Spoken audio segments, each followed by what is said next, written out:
clip you just saw right now was the incident on June 12th. On June 12th, an Air India flight, a Boeing 787/8, was flying to Ahmedabad to London. It was taking off from Ahmedabad, and it was like afternoon in India. And then suddenly, when they were trying to take off, the engine shut off.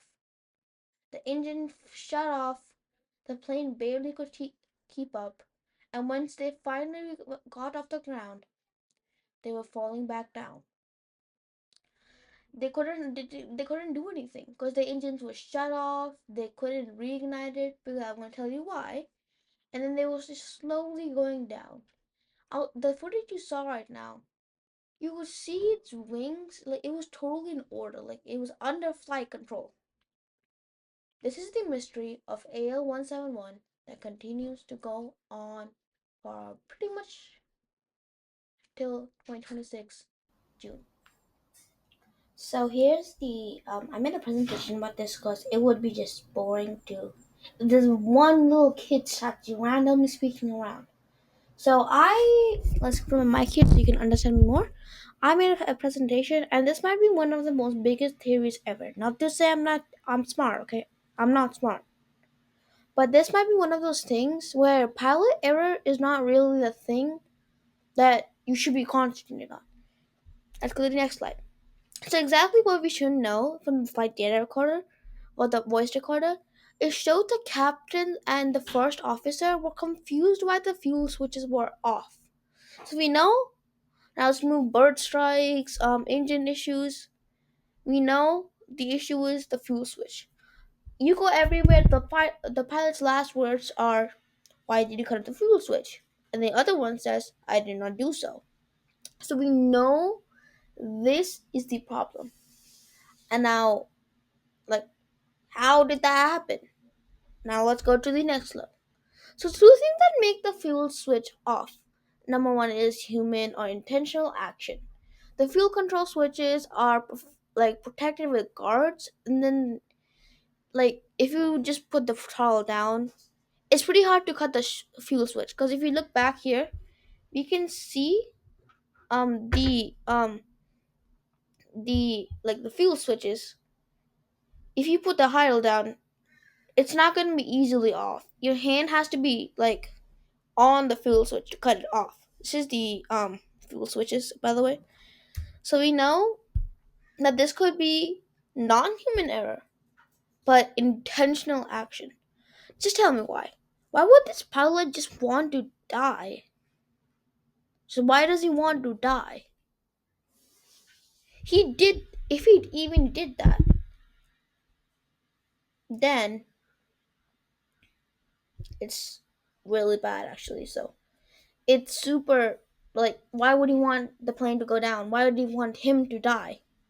That's why we go to electric and software malfunction. Some theories suggest that it was a power spike, short circuit, or logical failure, and or like if incorrectly the datum system could reach the engine control, then they could have falsely triggered that cut it off.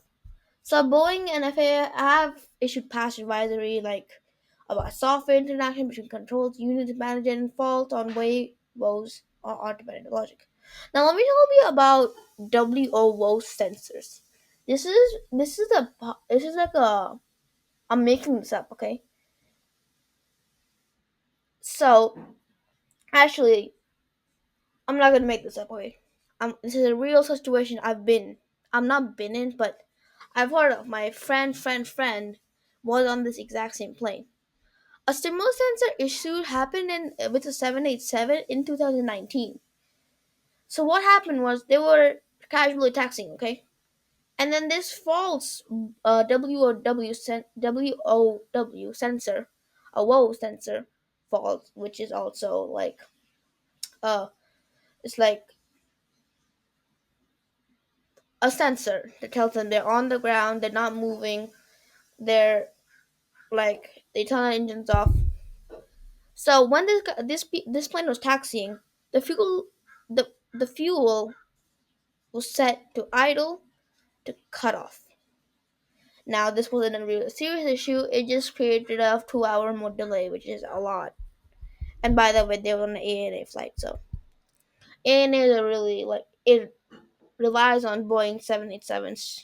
Like it's a 787 airline. So back to the subject. Now, this could have happened when there was electrical fire or software malfunction, like electric, it's system malfunction. Oh my god, it created a false trigger. Whoa, sensors come back in life. Boom. When they tried to put their landing gear up, they realized they were on the ground.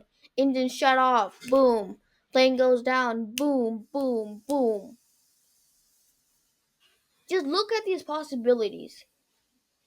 And these possibilities are this is like, why does everyone focus on human error? It's not human error.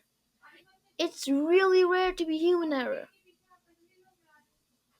Now I'm not gonna be like a thing. So I've been in Air India like before June 12th. Okay, I've been on Air India in May 26th when I was heading back from India and I was going back to the United States of America.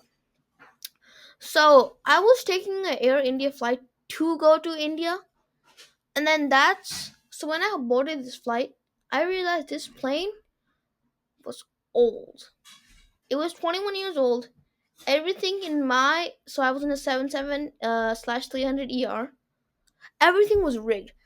None of these screens worked. The light didn't work. I couldn't qualify, and then the food was busted. And it's horrible. Like the flight experience was horrible. And I asked why they didn't fix it, and they said they didn't have money. Now, if you go to the internet, you're gonna see millions, maybe billions, of videos saying Air India is busted. It's bad. It's not good. It's really bad. Bad, bad, bad, bad, bad, bad, bad, bad. We could use this as Air India doesn't want to fix issues. Like this plane over here. Maybe you could have a million of issues, like 500, 200, 20, 10. They don't fix it. The plane keeps on going on. It could be something of Air India. Air India did something. It was a plane issue. The plane they didn't fix it. They knew what was going to happen. You just don't tell it. So think about this. It's like a huge possibility. Now I'm gonna say it's not correct. We don't. We. It's all like hypothermia. But this one issue from the plane, from the airline, could reveal 260 dead. Dead. 6 billion, like at least 6 million, no, like 500 million worth of costs exploded. Like the building, it cost, bro. It cost money, right? So let me tell you this: the registration was VT and A and B, which was like what's plane. So there was 241 people dead on board and 19 dead on the gun. They crashed into like a college. So think about these possibilities, and I hope you have a really nice day. And yeah, that's all I got to say.